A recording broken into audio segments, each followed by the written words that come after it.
Hi guys, welcome back to my channel. Thank you for all the awesome suggestions and everything that you guys left a comment with. I wanted to follow up and make sure that we talked a little bit more about mental health awareness, especially during this pandemic and how we're all coping with it. It's important because, as you can tell, we have to shift our routine and accommodate dependent on the time and dependent on our surroundings. So here are my 4 tips on how you can help your mental health awareness be better, and how you can possibly cope or help others cope, because sometimes we don't say what we're feeling or what we're doing, and you just see people alienate themselves or just, separate from the group. And I tell people mental awareness and being healthy is not something that's visible. So you might see me here happy, but I'm still probably suffering from some form of depression and anxiety. So it's true when they say don't judge a book by its cover, because we truly don't know what is going on. So always take that time and ask somebody, hey, how you doing? How you really doing? All right, guys. So my 4 tips: alone time. What does that mean? Turn off your cell phone, turn off the TV, turn off anything that will give you a notification, because guess what? We have wandering minds, and if we don't take a little bit of time just for ourselves, where we can just think and be by ourselves, then our mind starts wandering and it goes into kind of like a panic. So whether it's a bath, whether it's a walk, staying 5 minutes extra in your car, whatever helps. I know for me, I sometimes like to play an extra song that I like, and that goes into my second point: music. Music as therapy. It's awesome to hear the music that brings comfort to you, whatever the genre is, but always be open to other suggestions.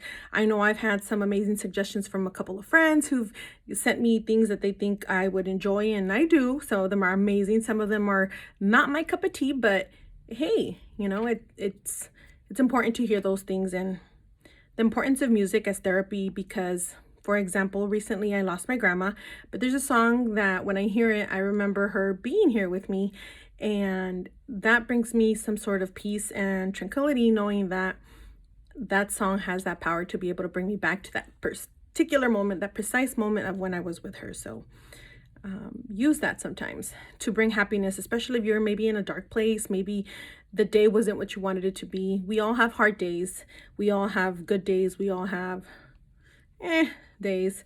So remember to be open, and remember that music is a feeling. So sing your heart out, cry your heart out. That comes up to my number 30 point. Crying. It's perfect and normal to cry, and we should embrace it. Example, I cry if I'm happy, I cry if I'm sad, I cry if a pet dies in a movie. I think I cry sometimes more for pets dying than humans. Am I the only one? Hopefully not. But crying is very important, that we destigmatize, that we make it okay to cry, because it is okay. It helps you cleanse your soul, your mind, your heart, whatever feeling you're feeling when you cry.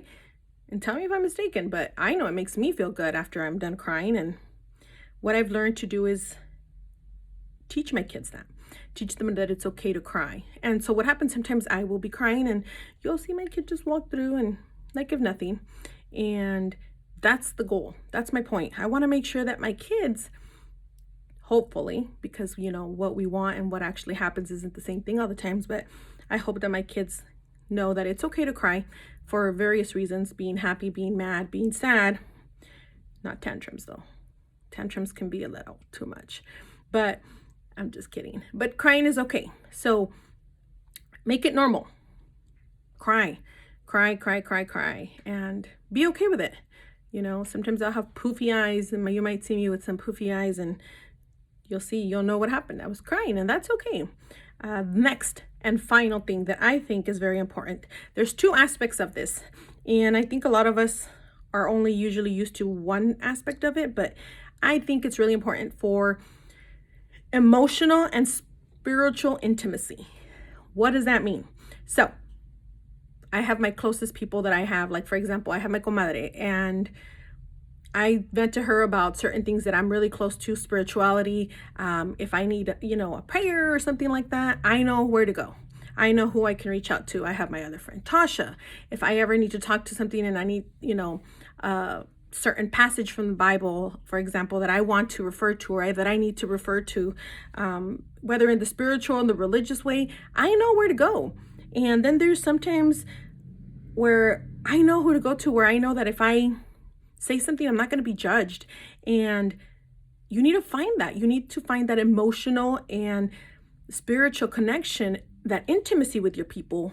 It could be your partner, it could be your best friend, it could be whoever you've chosen it to be. You know who your people are, and you have to try to reach them and find that. And if you don't have those people, I'm here.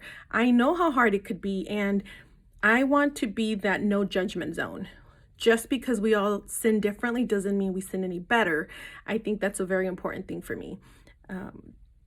To know that you have somebody who will listen and who will be there for you. Because again, I go back to, that's your village. Those are your people.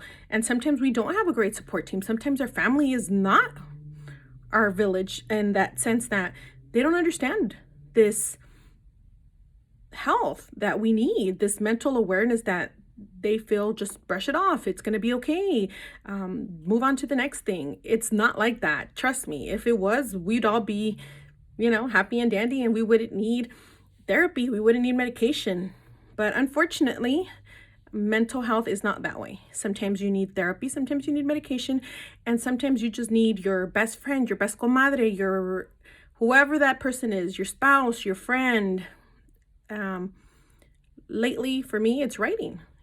Or coming on here and talking about this, because I think it's very important that we find that platform, that resource to be able to find who and what we talk to. So I hope these 4 tips have helped you guys. Again, what this pretty much boils down to is self-care. Find a minute to do that. Find some time to do that. However that looks for you. You are entitled to it. You are important. You are worth of that. And if somebody tells you that you're not, send them my way. I'll have a very important discussion with them, because I know what it feels like to have no one on your corner, no one on your end understand. But I'm also very happy and blessed to have the opposite be true now, where I found my people, I found my resources, I found my way to go and how to cope. So I hope that helps. Any more questions, suggestions, you know where to find me. In case I don't come back here by Thanksgiving, please have a great Thanksgiving. Stay safe. Wear your masks around those who you are loving, and try to be safe as much as you can. Use antibacterial, and have a great one, guys. Bye.